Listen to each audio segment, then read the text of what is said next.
Such EP. It happens. I feel like that's what we are all sounding like right now, is like very just EP. I'm very energized. What does 1 Celsius possibly do to you? What the fuck? Oh, that wore off a long time ago. Are you talking about the temperature or a drink? It's a drink. Yeah, I know the drink. That's what, so it is the drink. Yeah. Okay, I thought we were making a joke about the cold. No, I mean, that part sucks. That part makes me want to go to sleep. So you are EP. No, it's not cold in my house. One Piece. One Piece. Segways. Yeah, what are those? uh-huh. Never heard of them. No idea. I'm going to do Justin a solid and read this week's summary. This week's episode of One Piece with a Lime is brought to you by the letter G, like Lao G, the seemingly rickety old man of the Don Quixote family who moves just as Bruce Lee in his prime. Guess we should be calling him Bruce G instead? All right, well, after we're introduced to Lao G, who begins battering our Tontatta friends and the Commander's soul, we find out that our rusty toy leader is actually the legendary fighter Kyros. Elsewhere, though, we have a Lucy 2 showing off his impressive fighting prowess in the Coliseum finals, as well as Rebecca finally meeting her match against Diamante. Moving back to the palace, though, we see Zoro try to handle Pika on his own, while Luffy and Viola continue to make a run toward Doflamingo. Nearby, we learn Kinemon and Wicca have basically wasted their time and hours by splitting up from the group. Moving down toward the bottom of the palace, where the heart of Operation SOP is taking place, we learn just how strong both Treble and Sugar truly are. Things are starting to look bleak for our Tontatta friends, but they remain firm in their resolve. They have faith in Kyros' ability to defeat Doflamingo if they do their part. More importantly, they have faith in God Usopp, who will surely find a way to turn the tides of battle. Surely. We know that how this is going to go down, right? I'm not the only one that sees it, right? Like what they're alluding to with Usopp. No, I think you're going to have to expand a little bit. So the berry? Yeah. Come on. Like it's right there. I mean, he's going to shoot it in your mouth, I assume is what you're talking about? Yeah. Yeah. Like he's probably going to like shoot a Tabasco star in her face and it's going to work. They even call it Tabasco. That is fair. Well, it's like Tabasco on super steroids, to be fair. But like it's the same size as his ammo. Like, yeah. Come on. I can already see it's coming a mile away. That's very fair. I can see it. It makes a lot of sense. He'll have to throw a couple fakes out there, though. True. You know, just kind of get her in the mood. Like, you know, maybe he shoots a regular Tabasco in there, and she's like, oh, that's not that hot. And then later on, you know, she doesn't care anymore. She thinks all the Tabasco stars are going to be non-spicy like the first one, and then he shoots the super one in. I can see it. Thank you for the vision. You're welcome. Devin, you haven't been on in a minute. Yeah. How you feeling, buddy? You had to watch like over a dozen episodes. 15 episodes. 15. Luckily, you had them done ahead of today. Well, most of them anyway. So funny enough, this week's episode's not as fun as the previous 12? Yeah, like I was hyped to record the other ones. Like I remember like last week, you know, we were like, oh yeah, like we're ready to rock and roll, and I'm like, okay, cool. These episodes after these ones are going to be just as good, right? Right. Yeah. I can't argue there. These ones don't carry as much hype weight as the rest of them.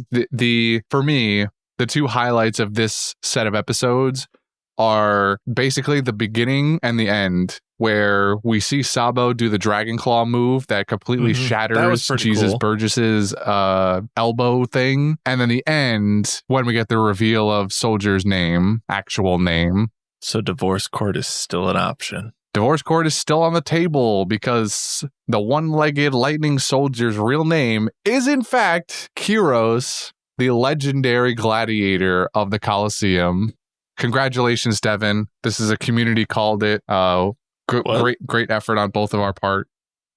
Yeah, we both called this. Although I guess I'm the one who really put the name Kyros on the table, but because we were talking about the familial ties. So I remember what's it called, thinking that Kyros was the king a long time ago. because the king looked like Kyros and everyone forgot him. I don't remember making soldier Kyros. Well, you didn't, but I think I put the name Kyros to soldier after you. I think it was the episode that the king. Were you on the episode where the king was actually revealed to be the masked gladiator, or you weren't? Okay, so you were probably the one right before that, I think. So whatever we were talking about, you started making those assumptions, and then maybe you weren't on the episode that I said it then. I'm pretty sure I wasn't there. I had nothing to do with this. No, I mean, no, there was definitely an episode where we were talking about this together. And then maybe the next episode when the king was revealed to be the masked guy, that might be when I went, oh, then the soldier is probably Kyros. Because I know I mentioned that specifically, that there's a distinct possibility that the soldier, one-legged soldier, is Kyros. I guess you weren't on that specific one. But I know we talked about who Kyros could be together at some point. Honestly, it's been so long. I have no idea. Yeah, I mean, you could be telling the truth. I have no clue. Yeah, I mean, it's been like a month since you've been here, so I guess that's fair. Damn holidays. I know. They're rough, man. Also, pardon the spicy background noise. We're watching my sister's dogs as well. So I have a total of 4 different types of pitties in my house. Nice. Oh, pit bulls. I love pit bulls. Pit bulls are great. I got like a Dalmatian mix. I got I don't know what it is. It's a dog. It's definitely, the other one's definitely a pit. It's got that big, like pit head with like the big cheekbones and everything. Yeah.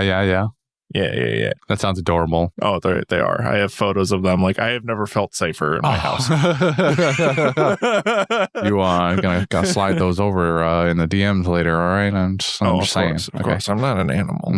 Mm-hmm. Anyway, so back to the Coliseum though, where I gotta ask you. We learned last week. I talked about it at length-ish with Brendan and Justin, but how do you feel about, there were a bunch of Devil Fruit reveals last week, but we'll start with Diamante since we're in the Coliseum here. How do you feel about the flag? Was it flag? I don't even remember anymore. I'm very confused. Like, Ripple, but go on. Yeah, that's what it was. The one.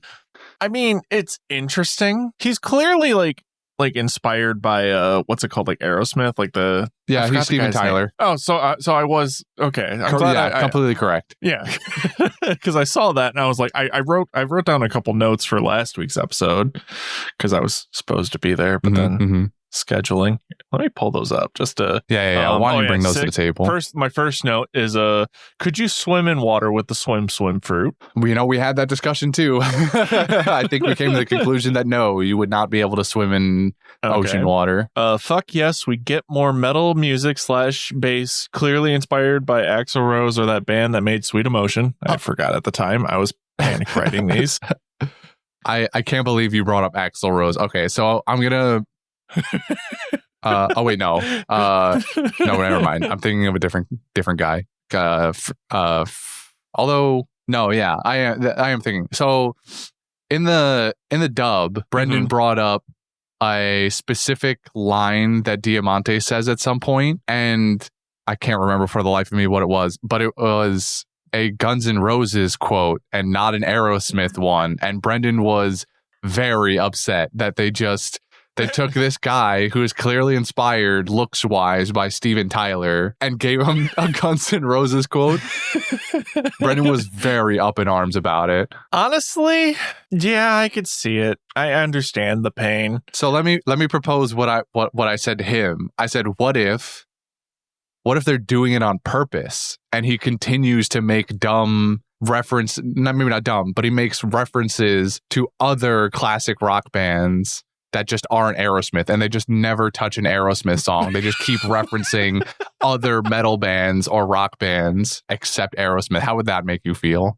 And it was just a bit the entire time. I think the main reason why my first gut reaction went to Guns N' Roses personally, I'm not trying to, politician answer this, is because of the pants.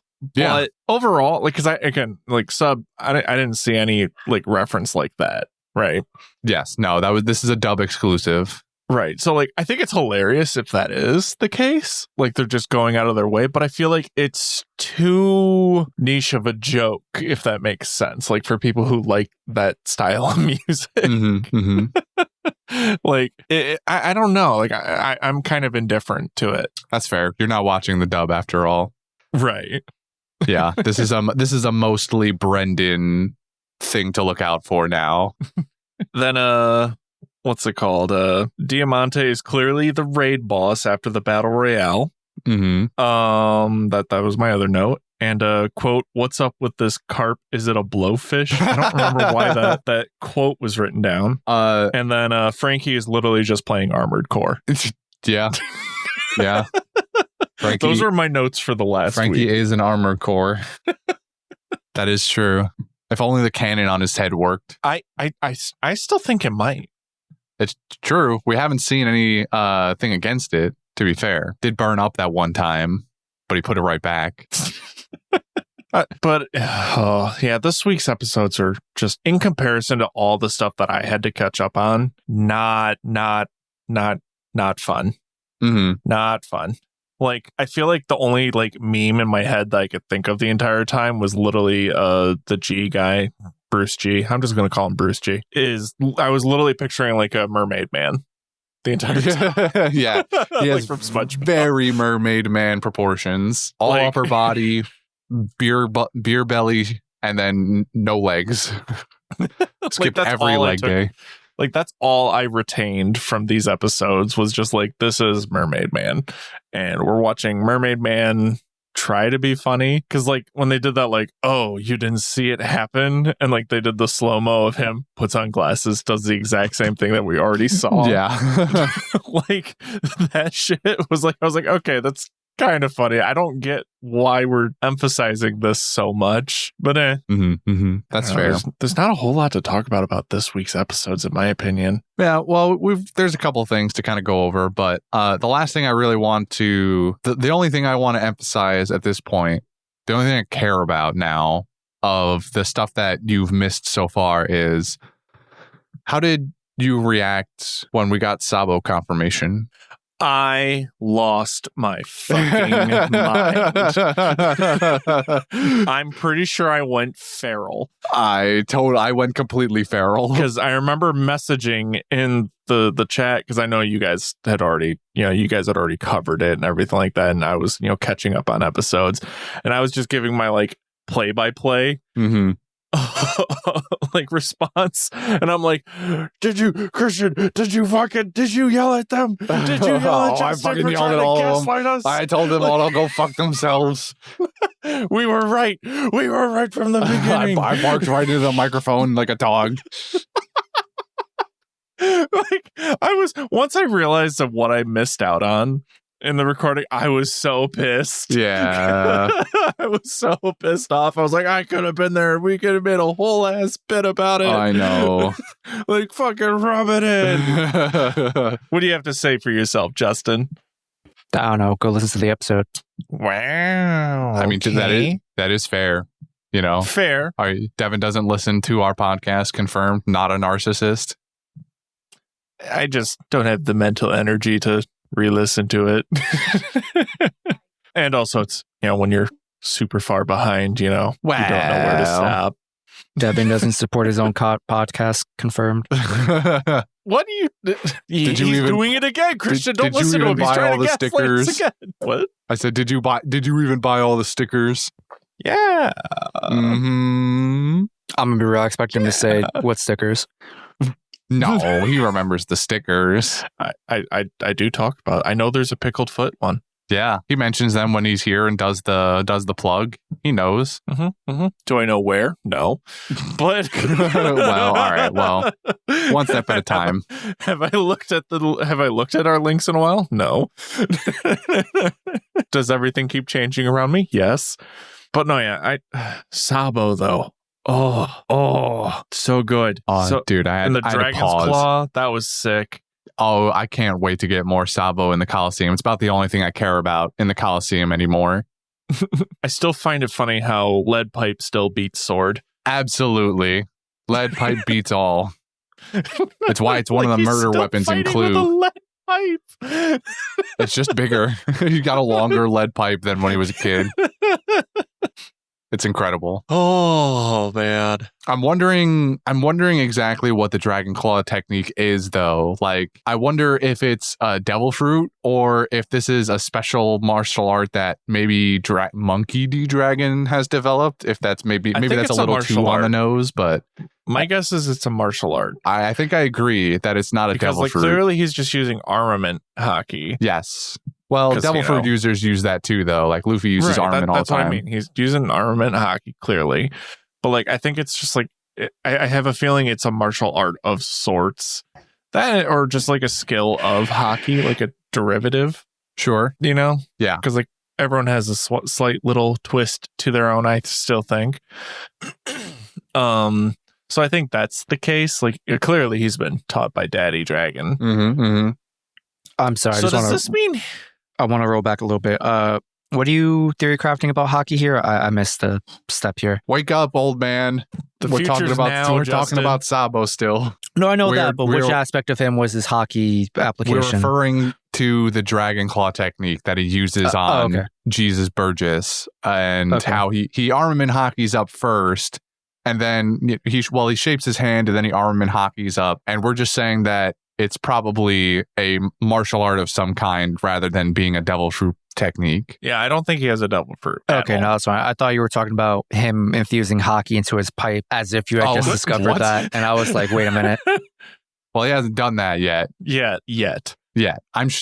Absolutely he knows, but without a doubt. We have yet to see the lead pipe really in action, which I can't wait for him to use the lead pipe to split a boat in half like Mihawk.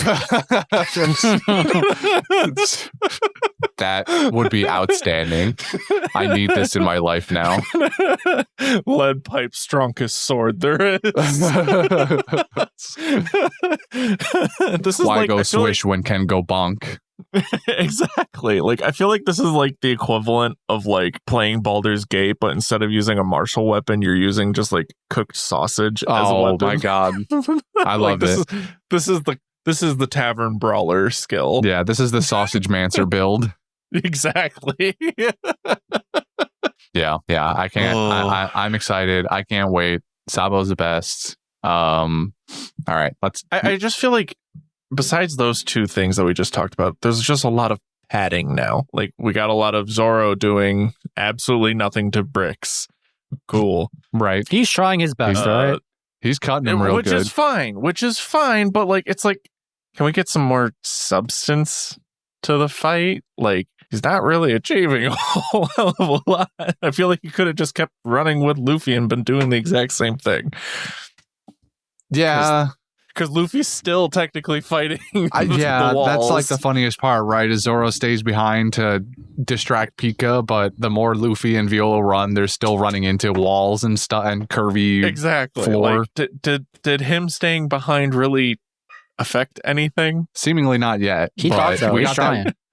He's trying. He had that one cool part, which I knew wouldn't amount to anything anyway, but where he is standing in the middle of the hallway and he does the Ei Jutsu move. I forget exactly what he called it, but like they make it really dramatic and he senses Pika coming out of the wall behind him or to his right or whatever it was and does the one. Can see shadows attacking him, but he can't find his way out of the fucking KFC. Mm-hmm, mm-hmm. The duality of Zoro. Well, that one woke Justin up. Justin liked that one. It's true. My dude can see into like the fourth plane when it's a fight, but my dude doesn't know what Google Maps is yet. But then he gets lost when he's running next to all of his friends in a straight line. You know what? Hold on. I got a question. So obviously he has bad sense of direction. Is it possible that Zoro got hit in the head so hard one time that it gave him vertigo so severe that he genuinely has like a skewed perception of direction? Like up is literally down for him? Because vertigo messes with your perception in general. I understand it has perception with balance. Like but that makes you like dizzy and shit. That wouldn't make you lost. Yeah. I don't know. Vertigo is it affects your balance more than anything, really, because it makes world kind of spinny and throws your like inner alignment out of whack. Yeah, like you be like tripping over everything. Yeah, this dude ain't tripping unless it's with directions. Then he tripping. Yeah, I don't know. I feel like I have a case here. You got weak legs to stand on at best. So does Zoro. You got vertigo legs to stand on at best. Actually, this brings up a funny thing that kind of happens too in the episodes, where we catch up with Kinemon once as he's running down the stairs, and then the stairs start going up, and Wicca, the little blue Tontatta, comes out of his shirt, and she's like, "Oh, this is great. We got to go up anyway." And Kinemon's like, "Huh?" and Wicca's like, "I've been trying to tell you for the last 20 minutes that we got to go up to go down." And he's like, that doesn't make sense. I'm very curious as to what Kinemon Doflamingo will look like. Like, it's going to look off. And people are still going to buy it. That's the worst part. I'm pretty sure he still has the top knot, which I think is the funniest part. 100%. 100%. I think I remember, from the shadow where you see the top knot. I have a feeling it's going to look really, really, really bad, but people are still like it's going to be like the equivalence of what's his name, Duval and Sanji. But people are still going to who's that? Yeah. Oh, actually, this reminds me of a thing that also happened last week when Doflamingo is looking at the monitor at the championship round fight, and he gets the call on the phone that Straw Hat Luffy is in his palace right now, and he's looking at the monitor at Sabo dressed as Lucy, who is dressed as Luffy, who is dressed as Lucy, and he's like, "Then who the fuck is in the Coliseum?" What are you talking about? That blew my mind. The disguise factor is so dumb. It sucks so much. It's like I remember a while ago we were talking about what was it how do the Straw Hats come to this island thinking that this going up to the guy's porch? You remember that conversation, going up on someone's porch trying to rob them, and then all of a sudden they're like, "Oh no, there's a landmine there," right? Yeah. Then it's turned into Home Alone 2 now, but the traps are hitting Kevin instead of the robbers. Nothing. It's all logic has just disappeared. That's how I feel. All this stuff is just what do you mean that they're getting fooled by this? What do you mean it's just this easy? I don't understand. You had it. You were good for so long. You were in the lead, and all of a sudden you guys are just fumble after fumble after fumble, and it's the executives. It's the executives every time. Yep. But then it's Doflamingo, which is the most absurd of all of them. And then on Doflamingo on top of that. Yeah, that's the worst. That's the worst offender. Shit in my ring. What do you mean? That's clearly a different man. He has a pipe. That's the first one. That's the first one that just really angered me, because I was like, Doflamingo, he's supposed to be the smart one, right? He's the man with the plan. So that one, I needed to get your input on that one too, because that blew my mind. Was it funny? Yes. It was hilarious. That it was hilarious at the time. I was hyped to talk about that. But it also hurts at the same time. Where it's my dude, you were doing so good. Yeah. One Piece, you were doing so good. You had my faith. What have you done? Don't make me lose faith in Doflamingo. Exactly. It's all I have left. What? Yeah. I mean, okay, hear me out. This guy's been seen wearing glasses and nothing but glasses. We haven't seen his eyes. What if he just has really bad eyesight? You see that picture I sent you right there? Hold on. What? You were just talking that about one where everything is red. There's your answer. In the podcast channel. Everything's red. Yeah. I feel personally this would disorient my vision. Yeah, but you're not Doflamingo. I don't know. Doflamingo feels like he's built different and shouldn't be so. So he's supposed to just suddenly not see the color red? What is your argument here? That he or pink, whatever. That it doesn't matter. He's been doing fine this entire time. He knew Luffy was Lucy the entire time. Why is Sabo such a such a major shift now. Doesn't make any sense to me. Don't you wear I still glasses? gotta say, I don't wear fucking red tinted glasses. I do. Well, you actually have eye problems. That's confirmed. We have recordings of you admitting this. Yeah. We know you're a problem. And apparently the canon now is that I have 2 glass eyes. Yes. That Well, you if I do. just leave somewhere, I could watch TV. Yeah. And just walk around. Yeah. All I'm saying is like, yo, he's got bad eyesight. Clearly. Nonsense. Rada, rada, I rada. call not rada rada rada rada. Okay, so the other major kind of events that happen in these episodes are the Tontattas and their attack on Sugar and or Treble. So we originally have Robin save Leo from originally putting the grape in Sugar's basket because Treble's just gonna Chris Kyle him from downtown. So they decide that the next best course of action is to just charge in head on after they get Treble away, which Robin does fairly successfully at first. But then Treble just kind of throws a whole boat at the place for some reason. That shit was fucking confusing. What is there to be confused by? He threw a ship. But why? Yeah, why? He needs to get to the pass. He's like, oh no, let me just destroy my customer's boat on top of the fact of destroy a building that is vital to the function of our business. Yeah, this is like the equivalent of like, hey, boss, someone's robbing us. Oh, well, let me just, throw a grenade. Throw the into, forklift at them. Yeah, throw a forklift through my wall. So it worked, didn't it? Sugar's fine, and he took out everyone, essentially. Everyone important. I mean, yeah, but now they've got to rebuild the building. Exactly, and that's going to eat up into their fucking profits. Wow, you're like concerned over pennies essentially to the operation. Everything's still functional. Everything's fine. World, like having everything run like perfectly is important to keeping a business afloat. It seems like everything's still functional. I don't see any halt in operation. Yeah, currently. But now they're going to have a deficit because of fucking their expenses are going to go up because they have to build more bricklayers.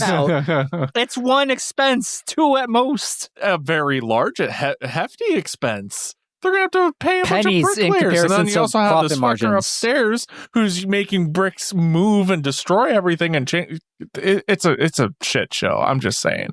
This job site's fucked. They're going to be closed down for at least a week. Yeah, Kaido's not going to be happy if this impedes the Smile production. So I'm telling you, Smile, sell your shares now, then buy low.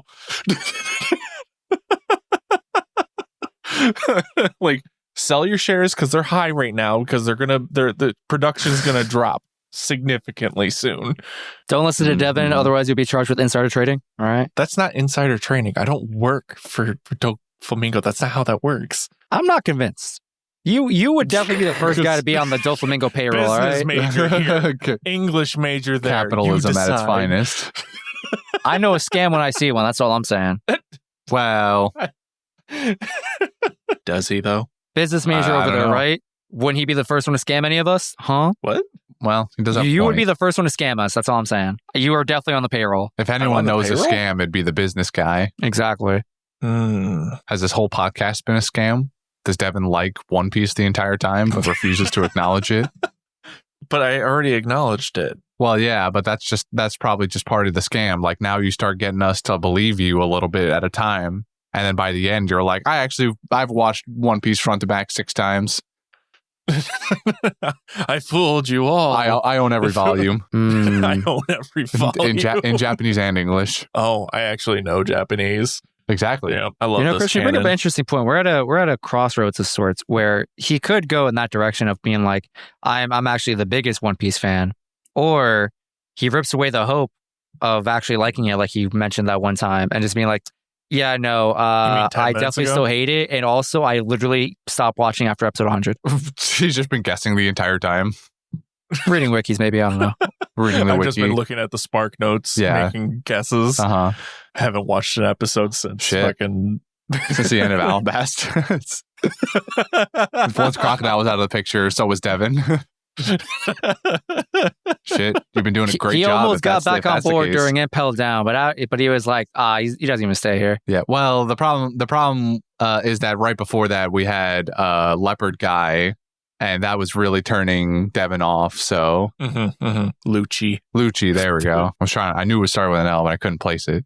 Loser, Lucci. So the Tontattas royally lose their fight against Sugar in the first place, and then they get a boat thrown at them by Treble, and then they super lose the fight again, and then they get set on fucking fire. No, they get fucking exploded.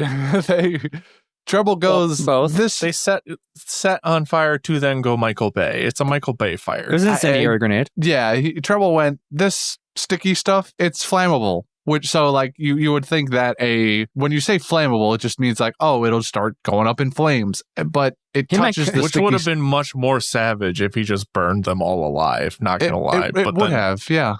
But what happens is that it's not just sticky stuff. It's plastic explosive. it's C4. He said flammable when he really meant volatile. Just go big. Yeah. That was the funny part to me. Was that it just became it just fucking exploded. Like it was all dramatic and stuff. They're all slow-moing the Tontattas reacting to the thing falling on them, and then boom, zoom out, gigantic explosion. You could see it from the docks. and all the workers are like so tired of stuff happening in this building now too. They're like, what now? No, that was like my same reaction, where it's just like, like what now? Like, what is it this time? First we got murder hornets, then the fucking boat gets thrown at the building. We're already dealing with our 9/11, and all of a sudden there's an explosion. Huh? You know what? No, don't explain. Shut up. Move on. There's not much to explain. You're right. There isn't. I understood everything you just said. Please move slide past that reference. Yeah, and then we have little Leo being cradled by Usopp, Usolando, the coward, and he's being regaled with the resolve that all these Tontattas have for that little one-legged soldier for some reason.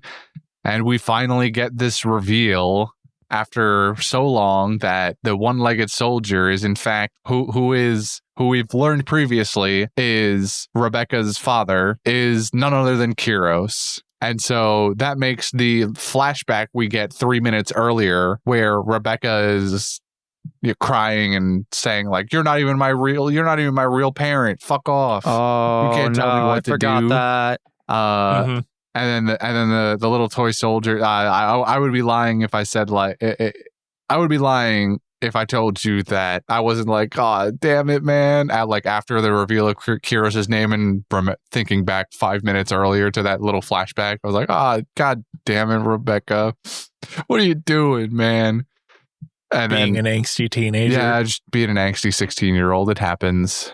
It'd be like that. But yeah, Kyros, also the first person to ever get turned into, on this island, to get turned into a toy by Sugar. Hold on. Speaking of that, again, the executives just flopping hard. The key thing to him being able to fight back is that she just forgot. Yeah, you don't just forget things sometimes. Most people make a big show of the first one. Well, why would you just forget? Well, sometimes you don't know what you're doing on the first one. You overlook the details. You forget to dot your T's and check your I's, or whatever the phrase is. Also, I have a feeling that Kyros is not going to be that impactful in the coming battles. Like, he's going to have a couple moments, but I don't think he's going to be the one to stop Doflamingo. Oh, well, no. I mean, come on. No, I mean, it's I'm glad you're recognizing the plot of this narrative that we've been telling for 25 years. Yeah, I'm glad you recognize the pattern that is One Piece, where Luffy has to take down the big bad guy. Yeah, the formula. Kyros is barely gonna touch Doflamingo. He may put up a fight, maybe even put up a scratch or two, depending on what Kyros' prowess is.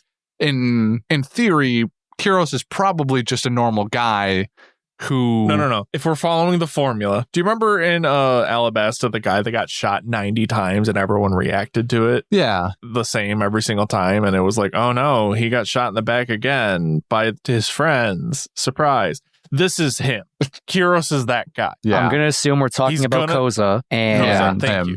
It's been many moons. It has been many moons. So the Kyros is Koza. They both have the letter K.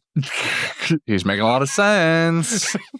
I don't know, man. I feel like Kyros has proven to be far more useful in his form than Koza has, personally. He's already gotten his shit kicked in by a man. Man, he's a rusty toy. Yeah, once he gets his normal body, he's going to get shot. And Rebecca's going to see it, and it's going to be all sad and stuff. Be like, who are you? Oh my God, I'm sad. But wait, Dad? I don't think...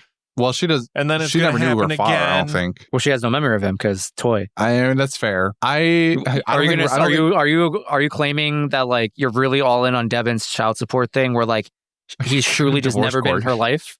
Divorce court, yeah, well, baby. he was in the gladiator pits the entire time. So he didn't even take time to raise his daughter on the days off. It was just gladiator pits and nothing else. Just. Yeah, literally zero contact. You don't just get to leave. You don't get 3,000 wins out of 3,000 wins without abandoning your family a little bit, you know? He's just trying to make enough to catch up to alimony. Takes a lot of gladiator fights to pay alimony to a princess. Yeah. Kind of crazy you have to pay alimony to the princess. This is literally like being married to, or like your ex-wife being married, or like related to the judge that, you know, fucking finalized your divorce. Oh my God. Wow, that's awful. Think about it. Divorce I don't court. want to. That sounds terrifying. That's what makes this the perfect murder. I'm just saying. Jesus Christ, Devin. What can I say? I've been watching a lot of Divorce Court. Why? Because it's funny as fuck sometimes. There's so much better television or anything else, really. I only see like snippets of it. It's not like I go out of my way to watch it. It's just like I'll be on TikTok and all of a sudden divorce court this, divorce court that. It's like, this is funny. These people are clearly faking it or making a scene for no reason. So yeah. Actually, I remembered one other thing that I kind of wanted to ask you about from previous episodes. He's in the beginning of, or no, he's in the first episode we watched, but how do you feel about Hard-Boiled Senor, the baby guy?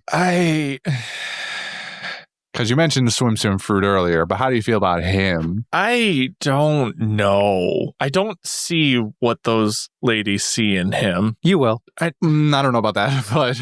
I don't know about that. Will. Like, I get it. Like, why is he hard-boiled? Like, is that like a reference to like just being like cool and collected? Like, yeah.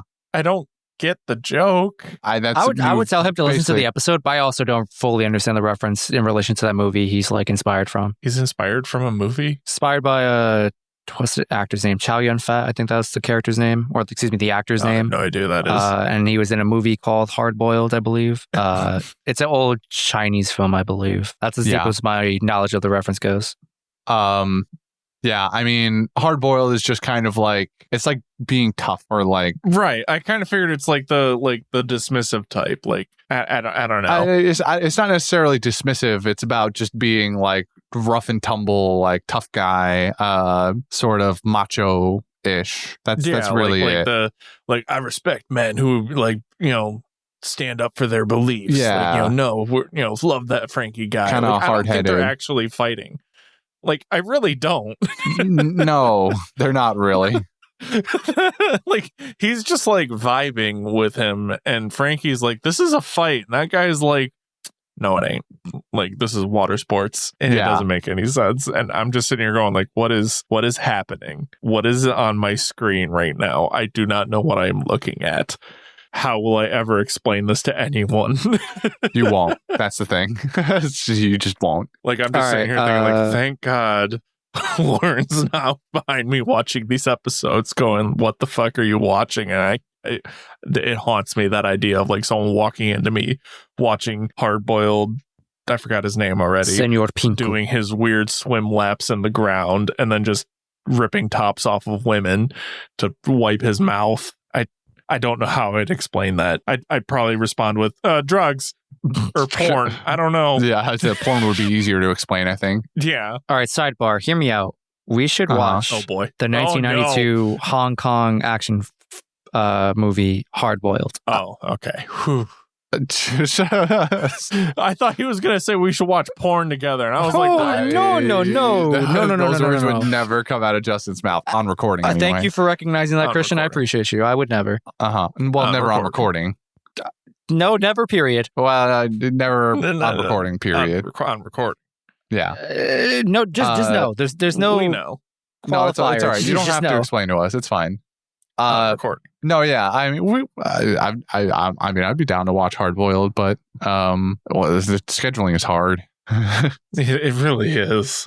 Personal. Been rough for all of us. Yeah. I mean, luckily there's a little more stability on the other side of the holidays finally, but we'll see what happens. We were supposed to have 4 people here tonight, but of course nothing can ever go completely right. So at the hour of 12:30. Yeah. It sucks, but what are you going to do, I guess? But I'm going to walk over to his job and riot and make sure he gets his walk. That's a hell of a walk for you.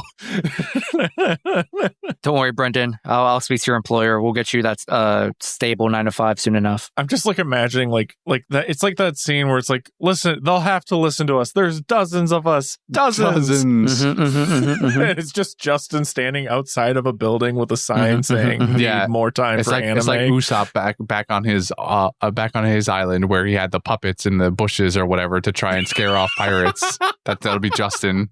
Yeah. Me and all my my army of waifu pillows. We're gonna storm the base. We're gonna storm the HQ. We're gonna storm Brendan's employer's office, and we're gonna march in there.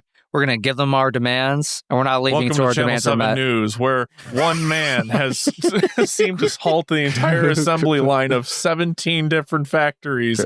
Stop. Crazed weeaboo wheelbarrows his 16 waifu pillows to local redacted place of work for one Brendan. Demanding he be allowed to record. Record Redacted what? We don't business know. Declines to respond. More at 7. Don't worry, Brendan. I got your back. And then it's Justin at the front door. You go, let me in. Let me in. He's just like throwing, like it's like a hissy fit. Like it's like hitting his hands on the door, but then like also like he like does a body jump into it, but the door doesn't budge because it's a door. Yeah, and it opens. You have to pull. Yeah, it opens outward. He keeps pushing. He keeps pushing, but it's an open. Silly it's Justin. a pull. But I think I'm good. Does anybody else have something? Justin, you got any fun facts this week? Yes. I wish I said this last holy week. Shit, but, there's fun facts. So I've realized today that treble is the Spanish word for clover, which is the symbol for the club suits on cards. So I made that connection today. And Lao Ji is a play on words for basically him being an old man. Lao is Chinese for old, and Ji is Japanese for old. So they're just really hammering in the fact that he's old. Yeah, he's old. He's old. Did he eat the old fruit? Maybe. He's like a young Bruce Lee type that ate the old fruit. I think that's what it was. Maybe. He ate the old fruit on accident. He's just stuck that way. I think that's only those are the only facts I love that he stands there too, and his like legs shake.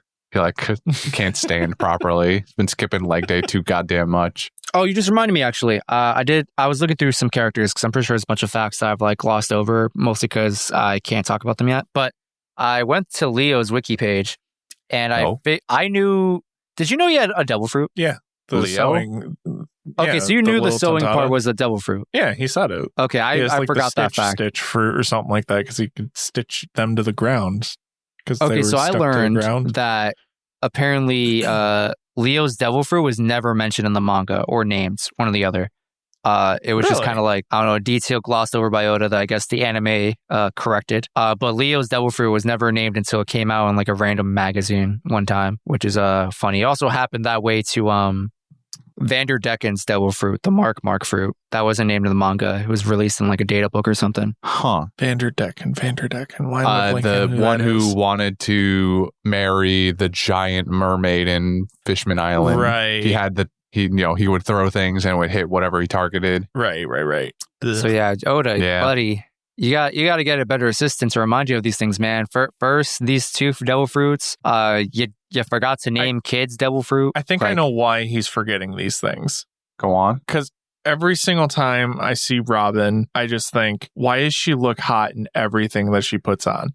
And I see Oda's distraction, his focus, where it's really at. Well, Are you trying to tell me Christian's actually Oda here? Like, well, I didn't want to reveal it like this, but I guess since we're here. Welcome to the scam, Yeah, boys. welcome to the real scam, baby. It's the scam within the scam. It's all calculated, Justin. I mean, I don't know if you know this, but Devin, that is, but Nami, it's kind of the other female on it. Nami is supposed to be the one that's like loosely based off of his wife, looks wise, I think. Uh-oh. Who's the mistress? Well, I'm just saying. you are saying that is true. Mhm. You do be saying. Mm-hmm. I spoke. I have spoken. Any other fun facts, Justin, or are we done? No, that's it for the moment. All right. Devin, any last minute regrets, comments, concerns, hopes, dreams? I regret accidentally watching 73. Oh, you thinking did? that I only watched half of it. Oh. Only half. Don't worry, it adds nothing. All right. Good to know, I guess. Congratulations. I learned nothing from it. All right. You have to get to the second half to learn Except something for, important. Oh, God, I wasted 30 or 15 minutes of my time. Well, at least, All the right. first like 5 minutes to 7 minutes are the OP and the... It's literally catching up of everything that's happened in the last episode. And then them compounding on, oh my God, that's why he's such an empowered. I don't care. Show me the fights. We'll get there, buddy. Don't worry. There's day. no way Is the this- final fight of the Coliseum takes as long as Block D, right? Surely, boy. So, question. Yeah. So I know that the reason why we switched from one pace to normal, is this the reason why? Because it wasn't like I one don't pace necessarily made because know of the Dressrosa? exact reason in terms of like the exact moment someone was like, that's it, I'm making one pace. I have a suspicion as to where they started. I don't think we're there yet. But that's just my opinion that I can't prove or disprove. I think it was Block D for sure. Had to be Block D. Because honestly, the pacing hasn't been like completely god awful as I it expected. wasn't god awful before it until now. Yeah. I think once Block D fight hit, the pacing started to really hit the stop button. But up to that point, I felt fairly good about the pacing. So my guess is Block D if I'm being honest with you. But yes, Dressrosa is the arc where they said they started it, or because they started it. So Because I'm getting a lot of sensation of running and not actually going anywhere. And currently, because we got Violet and Lucy running down hallways that are seemingly endless, and then he always cutting to him punching through another pair of stone hands. Like, we're getting a lot of that. Zoro's doing the exact same thing. The ring, someone does a special move to stop a separate fish that isn't the one holding the special box. Like, we're getting a lot of fluff, yeah, and dialogue of nothing. Yeah, I think we're getting a little like punk hazarded here too, where there's just so many separate storylines and they're losing steam now. Again, before was doing all right. There was interesting things happening on almost all of them. But now we're kind of losing track of like what's going on. We haven't checked in all 3 episodes. We completely ignored the Thousand Sunny being pursued by Big Mom's ship. That's the thing we didn't catch up with this episode, which is I mean fine by me, honestly. I have a feeling we're not going to hear back from them for a while. It's very possible. I think I have a very strong feeling that they're just going to be like gone. Until after Dressrosa. Interesting. What gives you that feeling, Devin? I mean, it's just because one, they're saying, "Oh, we'll meet you on the next island," and then that was the key note. 2, we haven't had a single update in 10 episodes. Maybe maybe there is a small possibility that we chalk this up to Oda being forgetful again and kind of forgot this particular side plot that he started. You just, hold on, counterpoint. You said that was his wife. You think he'd forget his wife? Oh, wait, he has a mistress. Clearly, boom, checkmate. Okay. Robin. I don't know where Christian got that fact from. I can't verify that. That's news to me. No, I'm not I've read saying that he before. actually has a mistress. I'm making a joke about not the mistress part. His wife is, or Nami's design is based on his wife. That's read that somewhere from a reputable source. That's news to me. I've read it. I've seen it multiple times. Yeah, interesting. Maybe the tabloids are onto something. Someone go TMZ, fact check that with TMZ. I can't believe I just said fact check and TMZ in the same sentence. I know. Oh my goodness! All right, I think that's it. I think we can move on. Yeah, Justin. What are we doing next week? We're watching episodes 673 to 676. After that, we got another announcement. If you listened to our episode last week, I told you that we're doing a spoiler cast recording with Melody. That should have already happened by now. I don't think it will release yet if you're listening to this. But anyway, second announcement. We are in celebration of our 4th year anniversary. I think this will come out. Sorry, I'm cutting you off. But I think I'm gonna let you finish. But I'm gonna let you finish. But I think this episode will come out the day before it happens. I think because what we recorded last week should be coming out this Thursday as we're recording, the 25th. Damn, we're behind. Shit, I didn't realize how much of that buffer we chewed through. Oops. I believe that is the case. I could be an animal. One of us is wrong in the math. Mixed up. Either way, one of us is wrong. You either heard it already / it happened already, or you have it's going to happen tomorrow. Yeah, or an hour. So you better listen to that on 1.5 speed. Anyway, knowing that you do that already. Besides that announcement, we have a second announcement in honor, celebration of our 4th year anniversary as a podcast. We are doing another 12-hour Palooza in our Discord server. I believe the date is March 2nd. Check our socials to verify that, but it's in March. Holy shit, have we been doing this for 4 years? That is true. Yeah. Holy fuck. It is March 2nd. I keep thinking we've only been doing this for like 2 years. Oh God, it's been 4 years. Yeah. Time is real fake. But super. Yeah, if you wish to join us, we're doing it from 2 p.m. Eastern Standard Time to 2 a.m. Eastern Standard Time. That should hopefully give a decent range for all of our friends in different time zones, whether, the other half of the world in Australia or in the middle in Europe and whatnot. Bunch of different activities. We will end our night probably maybe circling back to some of those activities. Really, we go with the flow. I think we will be doing a live recording that night. That's correct. We're doing the anniversary recording during the 12-hour Palooza. Gotcha. It'll be a little activities. It will be a late for late for us, really early for anyone else in the world. I mean, it'll be like 3 a.m. for like Europeans, maybe 6 for like Australians. I don't know. What is that time zone? Actually, hold on. 7 p.m. Okay, so I know 7 p.m. Eastern Standard Time is 11 a.m. the next day for Australians because there's a 15-hour time difference. Hours because we're doing it at like 9 or something, like halfway through, roughly. Right? Oh, I didn't know that. Am I crazy? Maybe I'm dumb. I don't know. I forgot the schedule already. I don't know. I'm very confused. We're speculating about things none of us remember. It's fine. Just be in the Discord on March 2nd and you can listen to our anniversary recording live. Woo. Now we're moving on to quotes. I ain't got none. Glad we did that. Anyways, moving on. Like, seriously, what was there to quote? I mean, I didn't write it down, honestly, because I figured Justin might come in here with it because he loves the Tontatta so much. But Leo talking about the Commander Kyros at the end of 672 was really nice. You have to admire Leo and all the Tontattas resolve the trust they have in their commander. Do you? Yeah, they're a little gullible, but they. I was gonna say, like, they have full we faith. literally get a scene of them 3 times of separate Tontattas believing anything.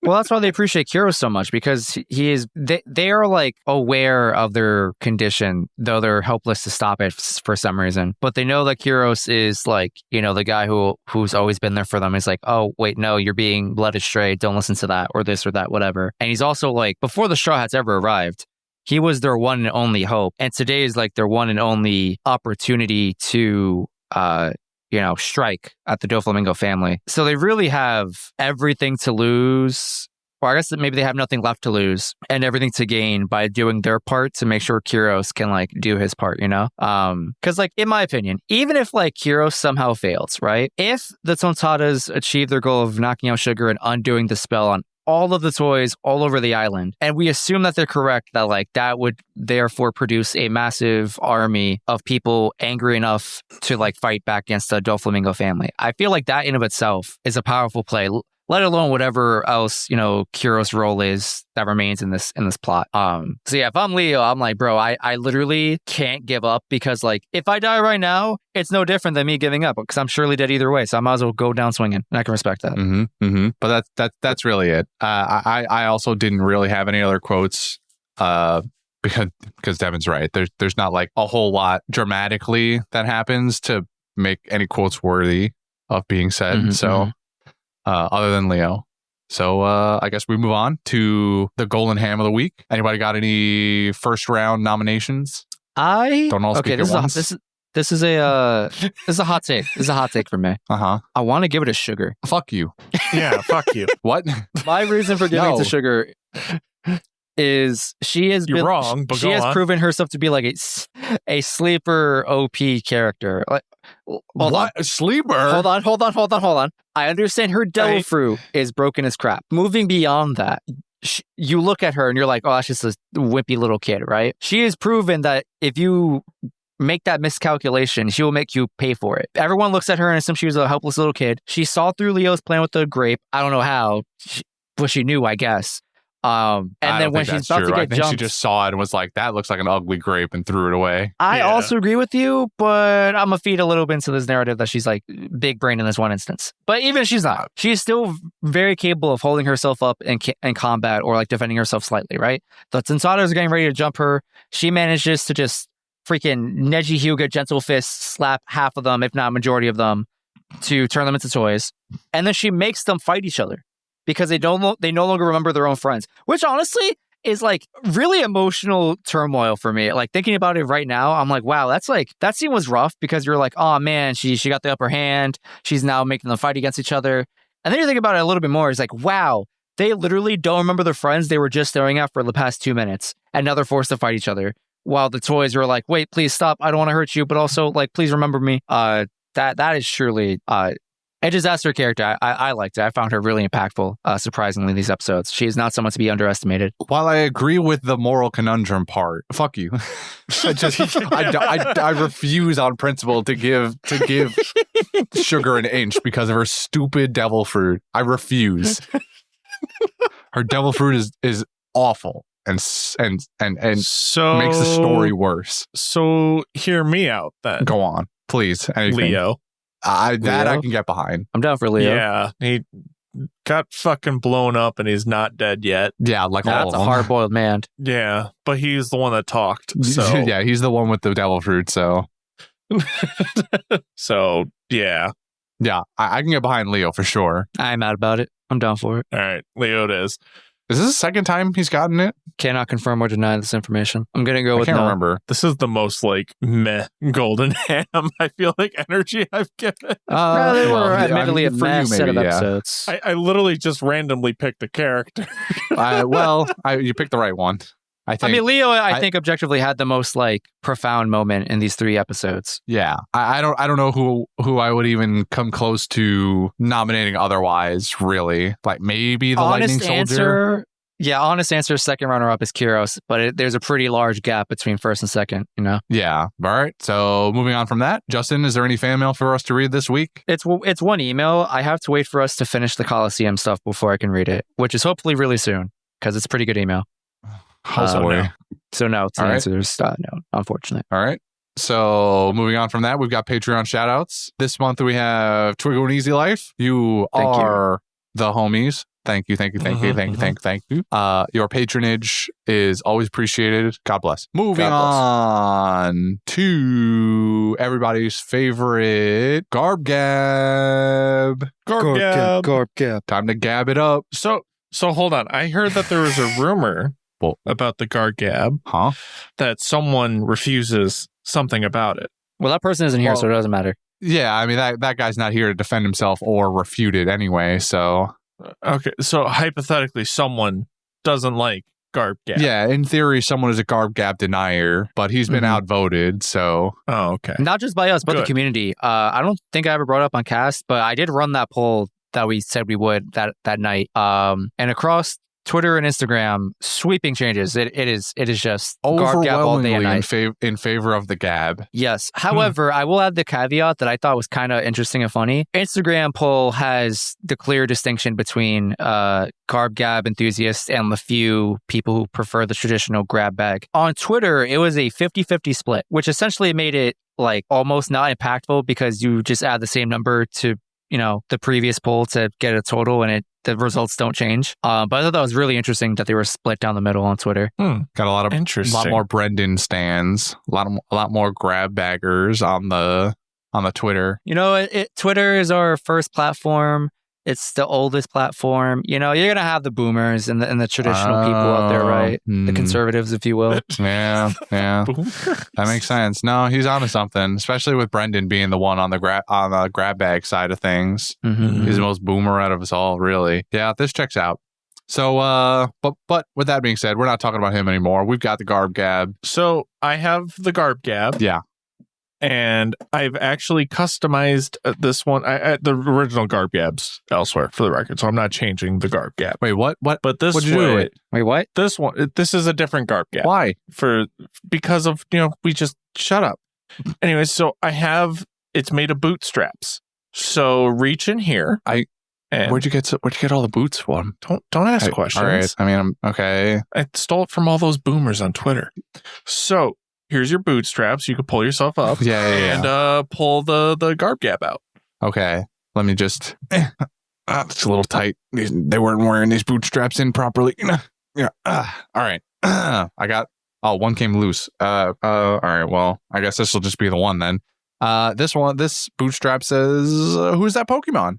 And on the other side, let's find out who we're doing. Doflamingo. We're going to go straight to the top for this Who's That Pokemon, huh? All right. Fair enough. Can I lead us off? I need some time to think. I'm going to lead us off. So I'm going to lead us off with what might be the low-hanging fruit. I don't know. Yeah. I don't know how much you guys know Pokemon. I know Devin doesn't know anything outside of Gen 1. So I know he doesn't know this one. Maybe he's seen it, but wouldn't maybe know it off the top of his head. This Pokemon's name is Banette, Banettete.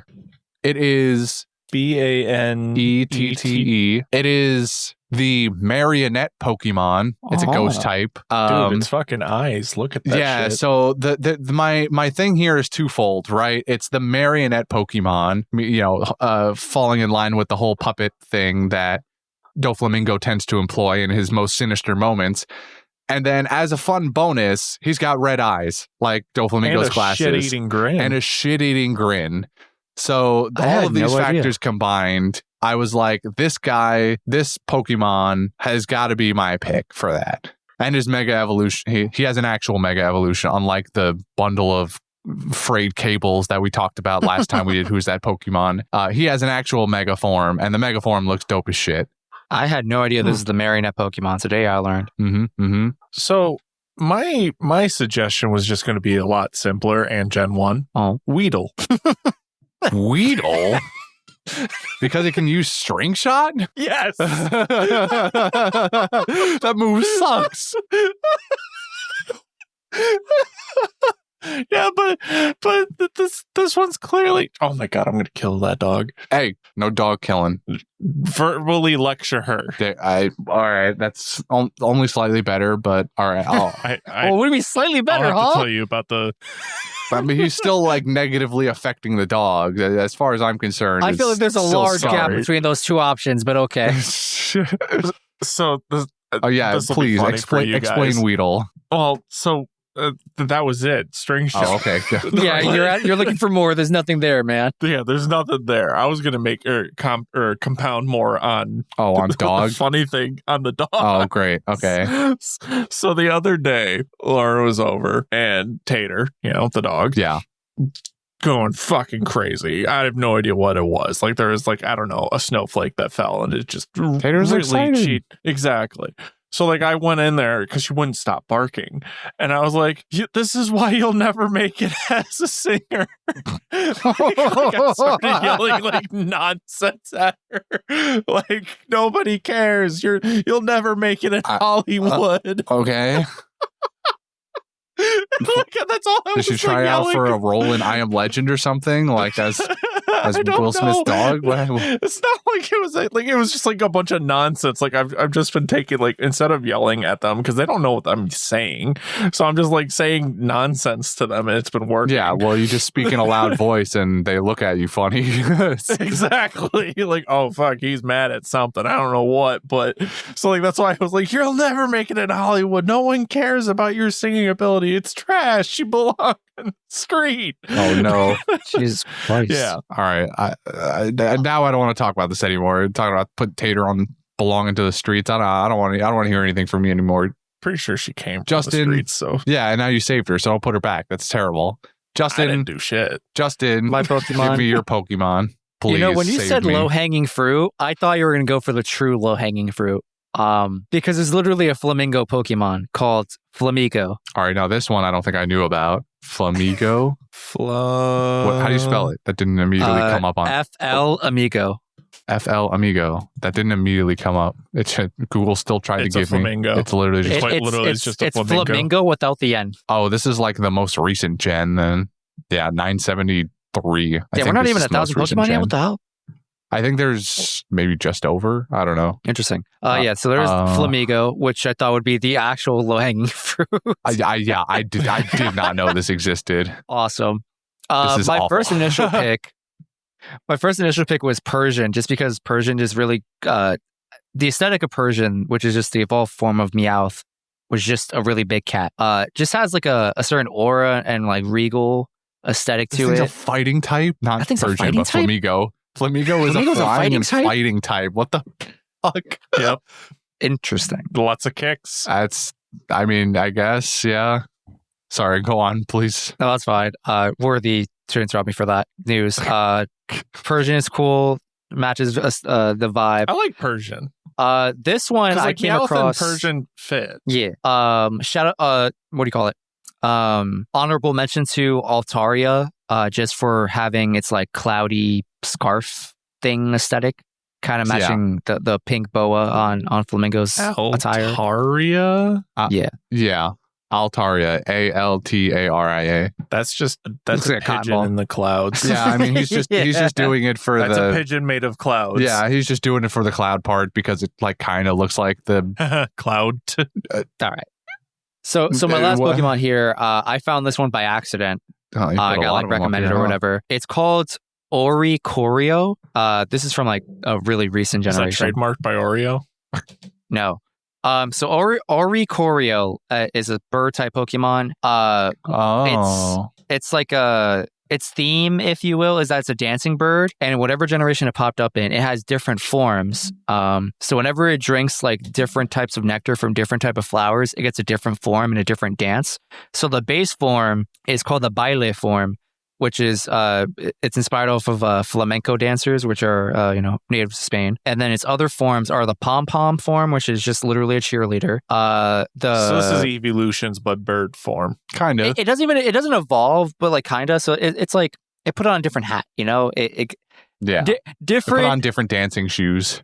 Yeah, it put on different dancing shoes. So you got the baile form, which is the base form, the pom pom form, which is a cheerleader. It also changes its typing, which I thought was crazy. Let me go click on it. But the other forms are, so there's pom-pom, base, the hua or the pua Geisha. form, which is based on hula hooping, or not hula hooping, excuse me, hula dancing and Hawaiian culture, and the sensu form, which is a type of traditional Japanese dance. The bird gets different like aesthetics entirely during these different dance forms. It gets different typing. So base form is fire flying, which is the baile form. The pom-pom form is the electric and flying. The pau form is psychic and flying, and the sensu form is the ghost and flying. They're all pretty cool. It's a pretty neat Pokemon design. I like it. Huh. Yeah, I didn't know about this one. I like the dancing theme. That's kind of cool. Yeah, that's those are my 3 submissions for who's that Pokemon. Doflamingo. Friend. Doflamingo. Friend arc coming confirmed. All right, well, Friend let's not do Mingo? that. No. Talk no jutsu inbound. I mean, definitely that, but it's not going to end in I feel like Frank Flamingo. no jutsu is really going to happen. Friend no jutsu is inevitable. No shot. No Doflamingo here. Bro, we got friend crocodile, all right? Nothing's impossible. Well. All right, I can't argue with that, but I can't argue with that. Wait, has Doflamingo ever met Ivankov? Surely? Maybe, who knows? That's what we've seen. Actually, well, technically they probably met on the battlefield during Marineford because they were both, there. Yeah, that's true, probably. Well, I meant like before Marineford. Who can say? I'd say it's kind of likely, right? I think so. Nothing I can prove. Me neither, but I'm just going to say that it is with no backup, no evidence. All right, cool. Got another Garb Gab in the books. That means there's only one thing left to do, Devin. Oh, right. So the thing, yeah. Follow us on Instagram and Twitter at Panda Sightings. You can send us questions at pandasightings@gmail.com. If you want to find out, There it is. It's that thing everybody loves. If you want to financially support us, there's links down below in the little link tree thing. You can find our, Redbubble? He remembered. Stickers. We got stickers there. We got a Patreon. You could be cool like Twigo and Easy Life, if you want. And a bunch of others. And a bunch of other things. There's also a Discord channel. I hang out there. Sometimes I play Pal World. Sometimes I play Baldur's Gate. I do lots of weird shit there. Sometimes you grow corn. Sometimes I grow corn. Yeah. We're also on YouTube now. So, if you care about that. We are? Yeah. Yeah. YouTube has integrated podcast feeds now. So a lot of is our entire catalog up there now finally? Yep. Or okay. I want to say every episode of One Piece should be up there unless copyright strikes have removed it from your region, which is entirely possible, especially if you're in Japan. And Panda View episodes, some of them are like just hard blocked, but most of it is all there. All right, cool. Yeah, that's I did not know that. Yep. That's Panda Sightings on YouTube. Talks about it. Yeah, they finally went through with it YouTube a few weeks ago. I want to say like a week and a half, 2 weeks ago maybe. That's probably why I haven't noticed it. 'Cause I was ignoring the chat for a while because nothing but rocks in there. Well, we have 2 different chats for one for rock climbing, one for but podcast. Justin makes it bleed over all the time. Well, yeah, it happens. You don't answer either one of them, so what would it matter? Because most of it's just rocks. Well, are you touching rocks this week? Yeah, I'm touching rocks. I'm going to touch rocks so fucking hard. That's all I ever hear. I touched rocks so good this week, man. It was great. Yeah, and then the other people are like, the rock bit me. And I'm like, oh, geez, that's a bad rock. And he goes, yeah, but I'm all right. I like rocks. Where can I find a woman to give me uppies? That's half of it. Okay, that is half hold the conversations. And I'm like, what is going on? This is really like not even relevant or important podcast material, but now that we're here, I have to mention it to you. So yesterday we were with Juan at dinner and he brought up the fact that he has a new dating app called Boulder. Guess what Boulder is a special platform for, Devin? Rocks. People who like to climb rocks. Yes, it is a rock climbing dating app. I think it's the most atrocious thing on this planet, and I hope he doesn't find someone through that app. Farmers only. Well, it's not that but bad. It's Boulders only. It's bad, Christian. It's pretty bad. They ask you the most generic questions that are meant to be memes, but apparently they're like kind of truthful stereotypes about rock climbers. Like owning a Subaru and that's living the funny in it. part. No, those are funny. That's funny. What I hate is just the name. The name, calling the name Boulder is just such a dog name, man. Such a shit name. The logo so what they came up if with. Boulder great. Gets too close to Grinder? Are we going to get pebbles? Anyway, that's been our show this week. Thank you for joining us. I'm cutting us off now. It's gone too far. I hate everything. Thank you. Good night. Good night. Don't forget to drink your milk. Drink water. That too. I never do. And look how you turned out. It's true.